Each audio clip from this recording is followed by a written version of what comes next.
Morning I found out my daughter had thrown a wedding for my only granddaughter.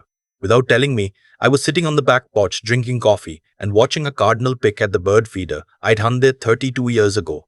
My phone buzzed. A Facebook notification. Someone had tagged the photo. My granddaughter in white lace laughing, bouquet raised, my daughter on one side and her husband on the other. The caption read, "The most perfect day. So grateful for everyone who was there." I was not there. I set the mug down very carefully. The coffee was still hot. I remember that clearly, the way the ceramic felt against my palm, warm and solid, while everything else in that moment went strange and weightless. My granddaughter's name is Savannah. She is 24 years old. I taught her to fish at the pond behind my property when she was 5. I paid for her college. Every semester, 4 years straight, I wrote the check myself and mailed it to the bursar's office because I didn't trust wire transfers after my neighbor got scammed. Old habit. Savannah graduated debt-free because of me, and she knew it, and she used to call me every Sunday evening just to talk. The calls had stopped about 3 months before the wedding. My daughter. I'll call her by what she's always been to me. Just my daughter, because that's the relationship that mattered here. Had been managing my finances since my wife passed 4 years ago. Her name is Renata.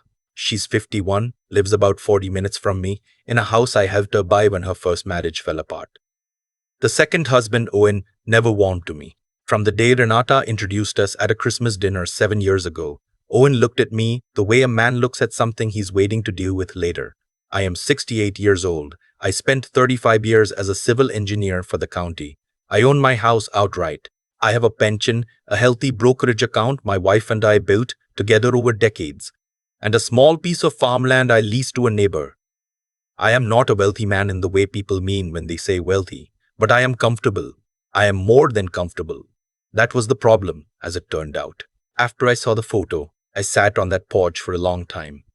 The cardinal came back twice. I thought about calling Savannah directly, but something stopped me. Some instinct honed by 68 years of watching how people behave when they think they're safe. I wanted information before I made noise. I called my nephew instead. He's 38, sharp, and has always been the kind of person who notices things. He confirmed what I already suspected. He had been invited to the wedding. He had not called me because Renata told him I had asked not to be contacted. I had asked no such thing. She had told people I was in poor health. She had told Savannah's new in-laws that I had early-stage cognitive decline and that large gatherings confused and distressed me. She had told my nephew, specifically, that I preferred to stay home and that I sent my love and a gift. I had sent no gift. I had known nothing about this wedding until a Facebook algorithm decided I deserved to see the photographic evidence. I went inside and made a second cup of coffee. I did not cry.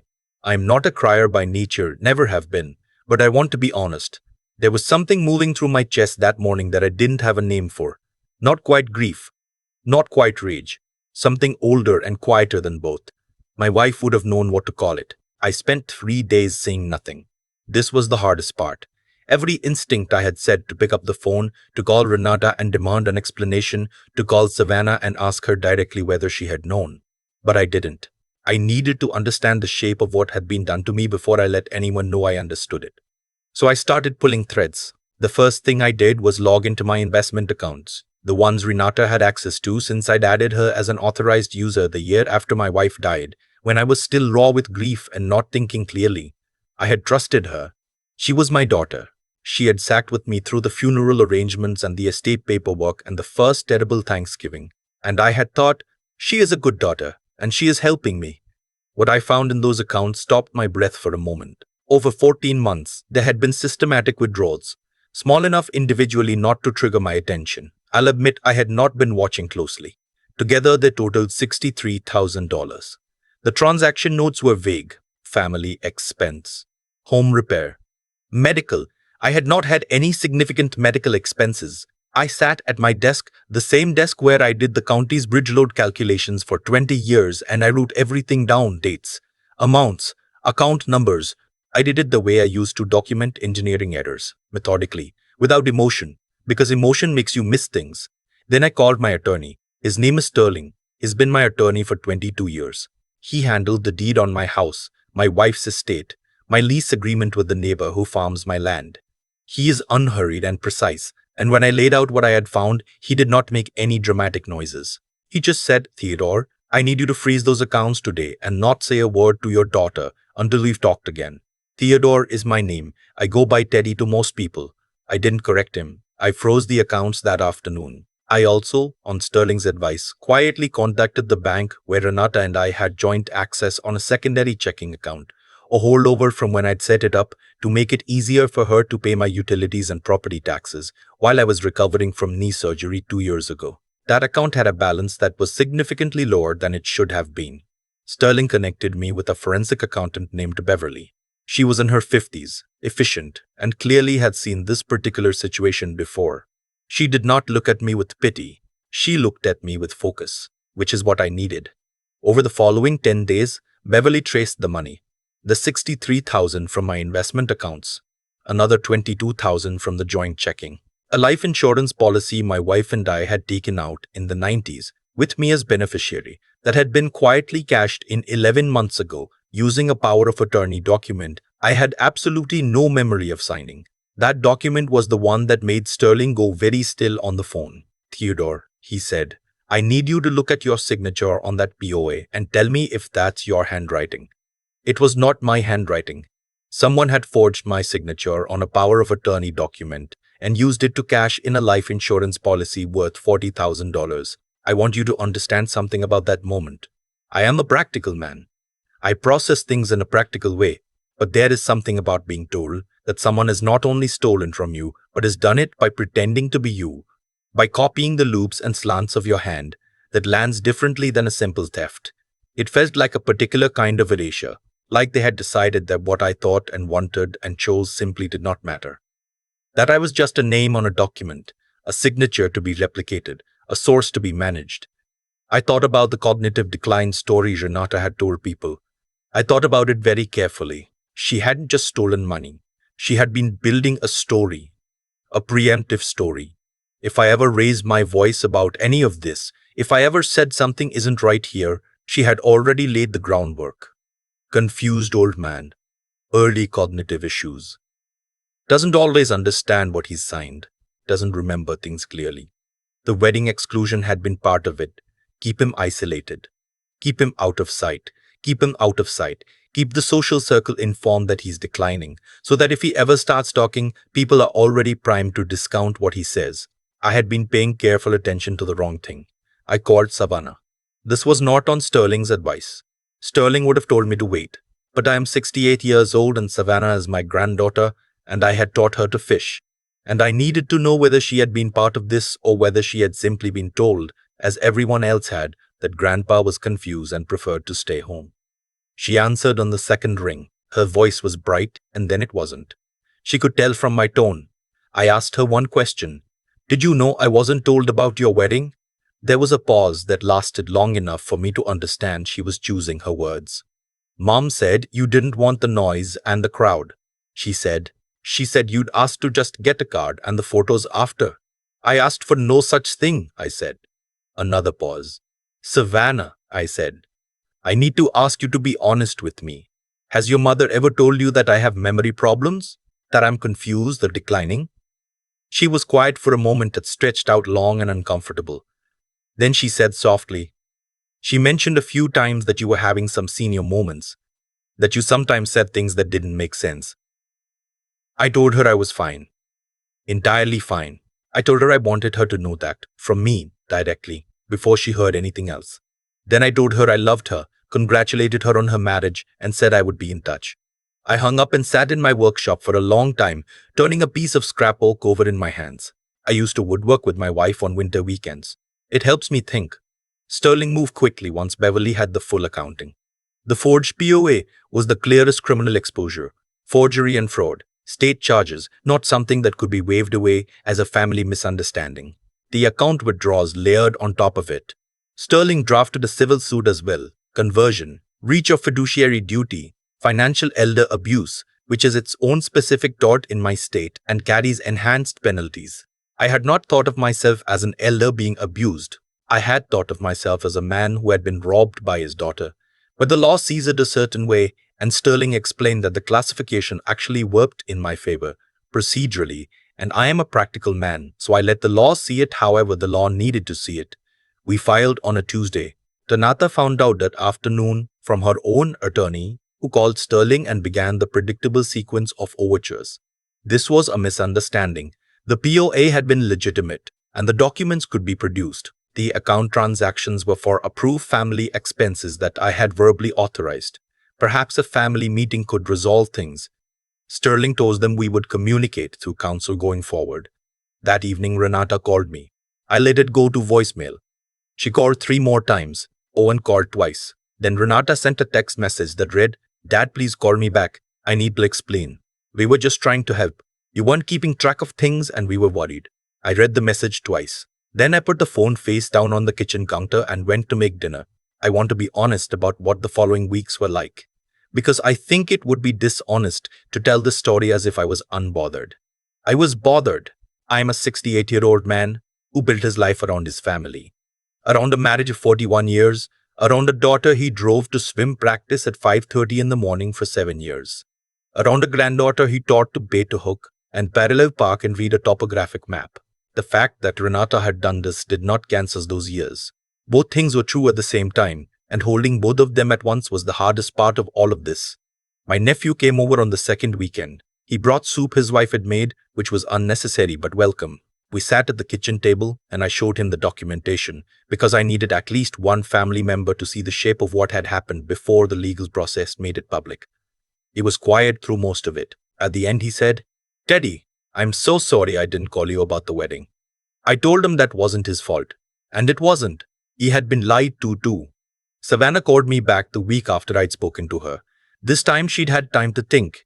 And the call was different, careful, weighted. She told me she had confronted her mother and that the conversation had not gone well. She said her mother had told her that I had always been controlling about money and that the accounts were being managed for my own good. I asked Savannah what she thought. She was quiet for a moment. Then she said, "I think I should have called you myself.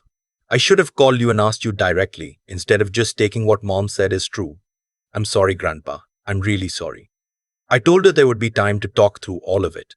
I told her I was not angry at her. That was the truth. Owen made one attempt to reach me directly. He showed up at my house on a Saturday morning, which I thought took some nerve.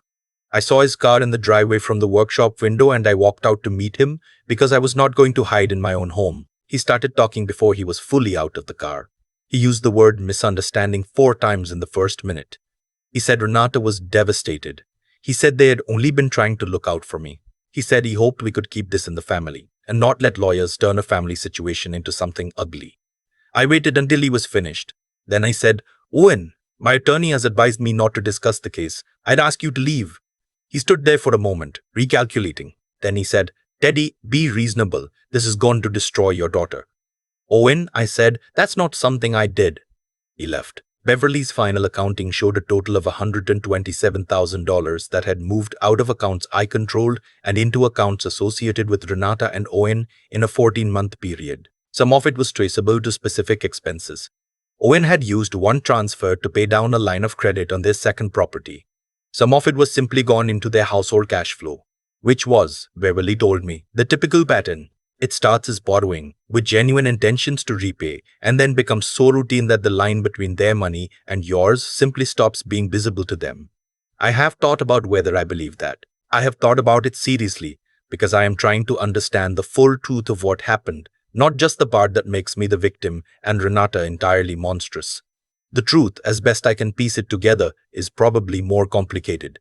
The truth probably involves Owen's pressure and Renata's compliance, and a gradual slide from one rationalization to the next, and somewhere along the way the decision to forge a signature instead of having a hard conversation, and then the harder work of managing me, the covering of tracks, the cognitive decline story built brick by brick to keep me manageable. Understanding how it happened doesn't change what happened, but it helps me stay clear about what I actually feel, which is not rage. Rage would be easier. What I feel is a kind of profound and specific sadness, like standing in a room where something used to be. The criminal case was resolved 6 months after we filed. Renata accepted a plea. The forgery charge was the centerpiece. The state had little appetite for trial when the documentation was as clean as Beverly had made it. She received 3 years of supervised probation, mandatory restitution, and a permanent order prohibiting her from acting as a fiduciary or authorized agent for any other person. Owen was not charged criminally, though he was named in the civil suit. The civil judgment came in 2 months later. Full restitution of the 127,000 plus statutory damages under the Elder Financial Abuse Statute plus legal fees. Renata and Owen had to liquidate the second property to satisfy it. I did not feel triumphant when I heard. I felt tired. And then I felt something like the ending of a long-held breath. My nephew drove me to get dinner at a diner 2 towns over the night. The civil judgment came in. We sat in a booth by the window and he ordered the chicken fried steak and I ordered the same thing because I didn't want to look at the menu. We didn't talk about the case much. We talked about his kids. We talked about the cardinal that keeps coming back to my bird feeder and whether they mate for life. I looked it up later, they don't. But pairs often stay together across multiple seasons, which seems like a reasonable approach to commitment. Savannah came to visit the following month. She drove up on a Saturday morning and we walked out to the pond behind my property, and I had brought 2 fishing rods without asking, and she hadn't said anything about it, but she took hers without comment and baited her own hook the way I taught her, and we stood there for 2 hours in the October cold, not catching much of anything. We talked. Not about the case specifically, but about the years around it, the decisions and the distances, the ways families drift and the stories people tell themselves. Savannah told me that she had stopped taking information about me secondhand, that she was going to call me herself going forward, even when it felt awkward, especially when it felt awkward. I told her that was all I had ever wanted. I revoked every financial authorization associated with Renata's name. My nephew is now listed as my authorized representative on the accounts, and Sterling has a standing instruction to review any document that carries my signature before it is submitted anywhere. These are not dramatic measures. They are reasonable measures. I should have been taking them all along, and I wasn't, because I trusted my daughter, and trusting the people you love is not a mistake. It is the correct and human thing to do, right up until the evidence says otherwise. I still own the bird feeder. The cardinal comes back. Some mornings I have my coffee on the porch and I watch the pond through the tree line, and I think about my wife, and about all the years that were good, and about the fact that 68 is not old in the way I used to think it was when I was 40. There is still time. There are still mornings. There is still the pond, and the fish that won't bite, and the granddaughter who calls me now every Sunday evening just to talk. That is not nothing. That is, in fact, most of it. I've had a lot of time to sit with all of this. That's one thing about getting older that nobody warns you about. You get very good at sitting with things, at turning them over slowly, the way I used to turn a piece of oak in the workshop, looking for the grain, trying to understand the shape of it before you make a single cut. What Renata did wasn't something that happened overnight. That's the part I had to make peace with. It was 100 small decisions, strung together over months, each one a little further from who I raised her to be. It started as convenience, access to accounts, a signature here, a payment there. Then it became habit. Then it became something she needed to protect. And the moment you start building a story to protect what you're doing, you've already crossed a line you can't walk back across.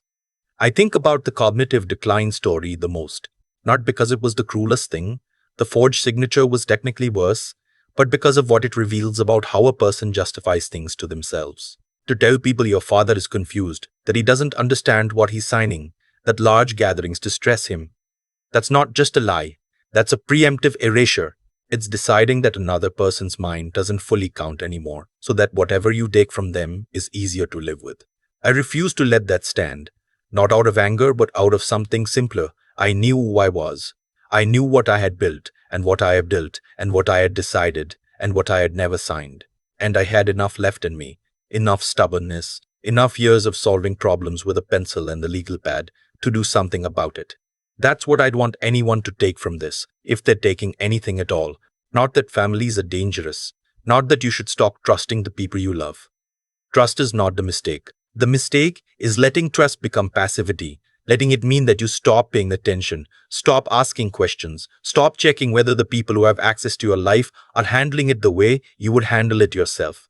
Attention is not suspicion. Staying informed is not an insult to anyone. It's just being a grown adult who takes responsibility for his own affairs. Beverly told me once near the end of the accounting process that what had saved me was documentation, not luck, not a dramatic confrontation, not anything cinematic. Just 35 years of professional habit. The instinct to write things down, to look at a number that doesn't add up and investigate before moving on. I had applied that instinct to bridges and load tolerances for 3 decades. When I finally applied it to my own accounts, it was enough. Savannah calls me every Sunday evening now. Last week she told me she and her husband are thinking about buying a house, and she wanted to ask my opinion on the inspection process. I sat at my desk and talked her through it for 45 minutes, and when we hung up, I sat there for a while in the quiet. That Sunday call is the whole story, really.